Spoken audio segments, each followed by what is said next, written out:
Hello learners, welcome to learn Hindi through Tamil. இன்றைக்கி நம்ம வீடியோவில் டெய்லி லைஃப்பில் யூஸ் பண்ணக்கூடிய சில ஹிந்தி வாக்கியங்கள் தான் பார்க்க போகிறோம். ஸோ இப்போ நம்ம பார்க்க போகிற சென்டென்சஸ் எல்லாமே ஒரே ஃபார்மேட்டில் இருக்கும். ஸோ பேச்சு வழக்கில் நமக்கு யூஸ் பண்ணுறதுக்கு இந்த மாதிரி ஒரே ஃபார்மேட்டில் படிக்கும்போது ரொம்பவே ஹெல்ப்ஃபுல்லாக இருக்கும். வீடியோக்குள்ளே போகிறதுக்கு முன்னாடி உங்களுக்கு நம்ம சேனலில் போஸ்ட் பண்ணுற வீடியோஸ்க்கான PDF ஃபார்மேட் வேணும் அப்படின்னா நீங்கள் நம்மளோட வெப்சைட்டில் போய்ட்டு ஃப்ரீ ஆஃப் காஸ்ட்லேயே டவுன்லோட் பண்ணிக்கலாம். நம்ம வெப்சைட்க்கான லிங்க் டிஸ்கிரிப்ஷன் பாக்ஸ்லேயே ஃபஸ்ட் கமெண்ட்லேயே பின் பண்ணுறேன், செக் பண்ணி பாருங்கள். ஸோ இன்றைக்கான சென்டென்சஸ் பார்க்கலாம். ஸோ ஃபஸ்ட் சென்டென்ஸ், வழக்கமாக நானும் என் அப்பாவும் மாறி மாறி சமைப்போம். ஸோ மாறி மாறி அப்படின்னா நான் ஒரு டைம் சமைப்பேன், அப்பா ஒரு டைம் சமைப்பாங்க, அந்த மாதிரியான அர்த்தத்தில் தான் சொல்லுவோம். ஸோ நானும் எங்கள் அப்பாவும் தான் மாறி மாறி சமைப்போம். நானே டெய்லி சமைக்க மாட்டேன், நான் ஒரு நாள், எங்கள் அப்பா ஒரு நாள் சமைப்போம். இதை நம்ம பேச்சு வழக்கில் எப்படி சொல்லுவோம்? நானும் எங்கள் அப்பாவும் மாறி மாறி சமைப்போம் அப்படின்னு சொல்லுவோம். ஸோ அதுதான் நம்ம ஹிந்தியில் எப்படி சொல்கிறது அப்படின்றத பார்க்க போகிறோம், மாறி மாறி அப்படின்னு சொல்கிறதுக்கு. ஸோ வழக்கமாக அப்படின்னு சொல்கிறதுக்கு ஆம்தௌர் பர் அப்படின்னா வழக்கமாக, ஆம்தௌர் பர் அப்படின்னா வழக்கமாக. நானும் என் அப்பாவும், மேரே பிதாஜி அவுர் மே. மேரே பிதாஜி அப்படின்னா என்னுடைய அப்பா, மற்றும் இல்லை மேலும், நானும். ஸோ அவுர் மே, மேரே பிதாஜி அவுர் மே அப்படின்னா நானும் என் அப்பாவும் நானும் அப்படின்றது அர்த்தம். பாரே பாரேசே அப்படின்னா மாறி மாறி, பாரே பாரேசே அப்படின்னா மாறி மாறி சமைப்போம். கானா பனாத்தே ஹேன். ஸோ இங்கே ப்ளூரல் ஃபார்ம், 2 பேர் இருக்காங்க, கானா பனாத்தே ஹேன். அதனால் கானா பனாவோ அப்படின்னா சமையல் சமைப்போம். இது ரெகுலராக நடக்கிறது, வழக்கமாக அப்படின்னு சொல்கிறோம். ஸோ இது ப்ரெசன்ட் டென்ஸ், யூஸ்வலாக. ஸோ இதை ப்ரெசன்ட் டென்ஸ் அப்படின்னாலே வேர்பு கூட தா தி தே சவுண்டு வரும். இங்கே ப்ளூரல் ஃபார்ம் அப்படின்றதுனால பனா கூட பனாத்தே ஹேன் அப்படின்றது வருது. ஸோ பனாத்தா பனாத்தி வந்ததுன்னா ஹூன் வரும், ஹேய் வரும். இங்கே பனாத்தே வருது, ஸோ ஹேன் அப்படின்றது தான் வரும். ஸோ ஆம்தௌர் பர் மேரே பிதாஜி அவுர் மே, நானும் என் அப்பாவும். பாரே பாரேசே கானா பனாத்தே ஹேன். அடுத்தது பாருங்கள், ஆளுக்கு கொஞ்சம் மாறி மாறி விளையாடுங்க. ஸோ வேறு ஏதாவது இப்போ குழந்தைங்களாம் ஊஞ்சல் ஆடுறாங்க அப்படின்னா 2 பேர் தான், இல்லை ஒருத்தவங்க தான் ஆட முடியும்னா ஆளுக்கு கொஞ்சம் நேரம் மாறி மாறி விளையாடுங்க அப்படின்னு சொல்லுவோம் இல்லையா. குச் தேர் பாரே பாரேசே கேலோ. ஸோ குச் தேர் அப்படின்னா கொஞ்சம் நேரம், பாரே பாரேசே அப்படின்னா மாறி மாறி, கேலோ அப்படின்னா விளையாடுங்க அப்படின்னு சொல்கிறோம். ஸோ ட்ராவல் சுமார் 10 மணி நேரம் ஆகும், அதனால் நாம் மாறி மாறி வண்டி ஓட்டலாம் அப்படின்னு சொல்கிறதுக்கு. ஸோ ட்ராவல் அப்படின்னா யாத்ரா, கிட்டத்தட்ட 10 மணி நேரம் ஆகும். சுமார், கிட்டத்தட்ட, இதெல்லாம் லக்பக் அப்படின்னு சொல்லுவோம். ஸோ யாத்ரா லக்பக் 10 கண்டே கி ஹே. ஸோ 10 கண்டே அப்படின்னா 10 மணி நேரம் அப்படின்றது அர்த்தம். ஹே 10 மணி நேரம் இருக்குது, இஸ்லியே அதனால், ஹம் நாம், பாரே பாரேசே மாறி மாறி, காடி சலா சக்தே ஹேன் மாறி மாறி ஓட்டலாம், காடி சலா சக்தே ஹேன் மாறி மாறி வாகனம் ஓட்டலாம். நாம் அப்படின்றதுனால சக்தே ஹேன் அப்படின்றது வருது, ப்ளூரல் ஃபார்ம். அடுத்தது பாருங்கள், நானும் என்னுடைய தம்பியும் ஒவ்வொரு வாரமும் எங்கள் வீட்டை மாறி மாறி சுத்தம் செய்வோம் அப்படின்னு சொல்கிறதுக்கு. ஒவ்வொரு வாரமும், ஸோ இது யூஸ்வலாக நடக்கிற ஒரு விஷயம், ப்ரெசன்ட் டென்ஸில் தான் நம்ம பேசணும்.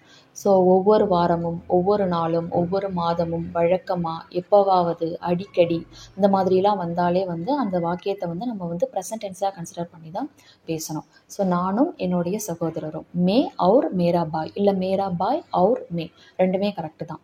ஸோ இந்த மாதிரி 2 பேரை சொல்லும் பொழுது அந்த அவுர் அப்படின்ற வார்த்தையை யூஸ் பண்ணுவோம். இதுக்கான அர்த்தம் அண்ட், இங்கிலீஷில் ஐ அண்ட் மை பிரதர்னு சொல்லுவோம் இல்லையா, அந்த மாதிரி. ஸோ மே அவுர் மேரா பாய். ஹர் ஹஃப்தே அப்படின்னா ஒவ்வொரு வாரமும், ஹர் அப்படின்னா ஒவ்வொரு, ஹர் ஹஃப்தே அப்படின்னா ஒவ்வொரு வாரமும். பாரே பாரேசே மாறி மாறி, அப்னா கர்கி எங்களுடைய வீட்டை, சஃபாயி கர்த்தேஹேன், சஃபாயி கரோ அப்படின்னா சுத்தம் செய், சஃபாயி கர்த்தேஹேன் அப்படின்னா சுத்தம் செய்கிறோம் அப்படின்றது அர்த்தம். ஸோ இது ப்ரெசன்ட் டென்ஸ் தான். நம்ம தமிழில் பேசும்போது சுத்தம் செய்வோம்னு சொல்லுவோம், பட் ஆனால் அது ஃப்யூச்சரை குறிக்காது. ஒவ்வொரு வாரமும் அப்படின்றதுனால அது ப்ரெசன்ட் டென்ஸ் தான் குறிக்கும். We usually clean our house அப்படின்னு தான் சொல்லுவோம். ஸோ க்ளீன், ஸோ அது ப்ரெசன்ட் டென்ஸில் தான் வரும். அப்னே கர் சஃபாயி கர்த்தேஹேன். அடுத்தது பாருங்கள், நைட்டு சாப்பாட்டுக்கு இட்லியும் தோசையும் மாறி மாறி இருக்கும் அப்படின்னு சொல்கிறதுக்கு. இது ரொட்டீனாக நடக்கிற ஒரு விஷயம். ஸோ மாறி மாறி இருக்கும். நைட்டு சாப்பாட்டுக்கு, ராத்கே காணாமே அப்படின்னா நைட்டு சாப்பாட்டுக்கு. இட்லி அவுர் தோசா, இட்லி மற்றும் தோசா. பாரே பாரேசே பரோசா ஜாயேகா, மாறி மாறி இருக்கும் அப்படின்றது. அதாவது பரோசா அப்படின்றது இங்கே சர்வ் பண்ணுறதை குறிக்குது. பரோசா ஜாயேகா அப்படின்னா சர்வ் பண்ணுவாங்க. ராத்கே காணாமே இட்லி அவுர் தோசா, பாரே பாரேசே பரோசா ஜாயேகா.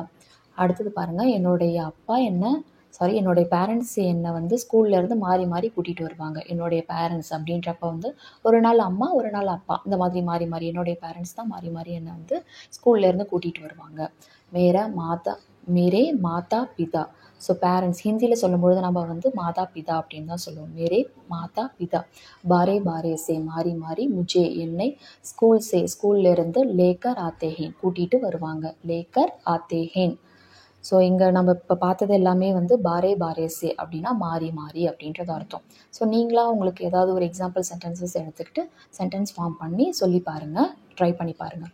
அடுத்தது பாருங்கள், ஒவ்வொருத்தராக போங்க. ஒவ்வொருத்தரா அப்படின்னு சொல்கிறதுக்கு வந்து ஏகே கர்கே. ஸோ பாரே பாரேசே அப்படின்னா மாறி மாறி, ஒவ்வொருத்தரா அப்படின்னா ஏகே கர்கே, போங்க அப்படின்னா ஜாவோ, ஒவ்வொருத்தரா வாங்க அப்படின்னு சொல்கிறதுக்கு ஏகே கர்கே ஆவோ. நாங்கள் ஒவ்வொருத்தராக ரூமுக்கு போனோம் அப்படின்னு சொல்கிறதுக்கு நாங்கள் அப்படின்னா ஹம் ஏகே கர்கே அப்படின்னா ஒவ்வொருத்தராக கமராமே கயே, கமராமே அப்படின்னா வந்து ரூம்குள்ளே, கயே அப்படின்னா போனோம். இங்கே வந்து ஏ சவுண்டு கயே ப்ளூரல் ஃபார்ம், அதனால் வந்து கமராமே கயே. அவங்க ஒவ்வொருத்தராக ரூம்குள்ளே போனாங்க அப்படின்னு சொல்லும்போது அவங்க அப்படின்னா ஏகே கர்கே கமராமே கயே. ஸோ அவர்கள் ப்ளூரல் ஃபார்ம் அப்படின்னு சொல்லும்பொழுது கையே சொல்லுவோம். இதில் ஒருத்தரை மட்டும் சொல்கிறீங்க, அவன் அதாவது ஒருத்தரை மட்டும் நம்ம சொல்ல முடியாது. இங்கே வந்து ஒவ்வொருவராக ப்ளூரல், அதனால் இங்கே வந்து ஆஸ் யூஷுவல் கையே அப்படின்றது தான் வரும். அடுத்தது பாருங்கள், ஒவ்வொருத்தராக எனக்கு பதில் சொல்லுங்கள். ஸோ நான் இப்போ ஒரு கொஷின் கேட்பேன், ஒவ்வொருத்தராக எனக்கு பதில் சொல்லணும். முஜே ஏகே கர்கே ஜவாப் பத்தாவோ. ஜவாப் அப்படின்னா வந்து பத்தாவோ. கேள்வி அப்படின்னா நம்ம என்ன பார்த்தோம், சவால். ஜவாப் அப்படின்னா வந்து பதில். ஸோ பத்தாவோ அப்படின்னா சொல்லுங்கள். முஜே ஏகே கர்கே ஒவ்வொருத்தரா ஜவாப் பத்தாவோ. அடுத்தது பாருங்கள், எல்லாரும் ஒரே நேரத்தில் பேசாதீங்க, ஒவ்வொருத்தராக உங்களோட பிரச்சனையை சொல்லுங்கள். எல்லாரும் ஒரே நேரத்தில் கத்தும் பொழுது வந்து நமக்கு வந்து இரிட்டேட் ஆகும். ஸோ அப்போ நம்ம என்ன சொல்லுவோம், எல்லாரும் ஒரே நேரத்தில் பேசாதீங்க. சபி ஏக் சாத் பாத் மத் கரோ. சபி அப்படின்னா எல்லாரும், ஏக் சாத் எல்லாரும் சேர்ந்து அப்படின்ற மாதிரி அர்த்தம். இங்கே ஒரே நேரத்தில் அப்படின்றது வந்து அப்படியே லிட்ரலாக நம்ம நேரத்தில் அப்படின்னு சொல்லக்கூடாது. ஸோ ஏக் சமே அப்படின்றதும் சொல்லலாம், பட் வந்து ஏக் சாத் எல்லாரும் சேர்ந்து அப்படின்ற மாதிரி அர்த்தம். சபி ஏக் சாத் எல்லாரும் சேர்ந்து. பாத் மத் கரோ பேசாதீங்க. பாத் மத் கரோ அப்படின்னா பேசாதீங்க. அப்னி சமஸ்யான் உங்களுடைய பிரச்சனையே. அப்னி சமஸ்யான் அப்படின்னா வந்து பிரச்சனை. ஸோ அப்னி சமஸ்யான் அப்படின்னா உங்களுடைய பிரச்சனை. ஏகே கர்கே பத்தாவோ ஒவ்வொருத்தராக சொல்லுங்கள். ஏகே கர்கே பத்தாவோ. சபி ஏக் சாத் பாத் மத் கரோ அப்னி சமஸ்யான் ஏகே கர்கே பத்தாவோ. ஸோ இப்போ நம்ம என்ன பார்த்தோம், பாரே பாரேசே அப்படின்னா மாறி மாறி, ஏகே கர்கே அப்படின்னா ஒவ்வொருத்தரா. ஸோ இது ரெண்டுத்தையும் வச்சு ஒரு சென்டென்ஸ் வந்து, ஸோ மாறி மாறி வந்து மாறி மாறி விளையாடுங்க, ஒவ்வொருத்தராக விளையாடுங்க அப்படின்றத வந்து நம்ம வந்து நிறைய இடங்கள்ல யூஸ் பண்ணுவோம். இந்த மாதிரி வந்து 2 சென்டென்ஸும் 2 வார்த்தையும் சேர்ந்து வரக்கூடிய வாக்கியங்களும் இருக்குது. அந்த மாதிரி இடங்கள்லாம் அப்ளை பண்ணி பேசுகிறதுக்கு இந்த மாதிரி சென்டென்சஸ்லாம் வந்து ரொம்பவே யூஸ்ஃபுல்லாக இருக்கும். உங்களை மாதிரியே ஹிந்தி லேர்ன் பண்ணுற ஃப்ரெண்ட்ஸ் அண்ட் ஃபேமிலிக்கு நம்ம வீடியோஸை ஷேர் பண்ணுங்கள். நெக்ஸ்ட் வீடியோவில் பார்க்கலாம். தேங்க்ஸ் ஃபார் வாட்சிங். நன்றி, தன்யவாத்.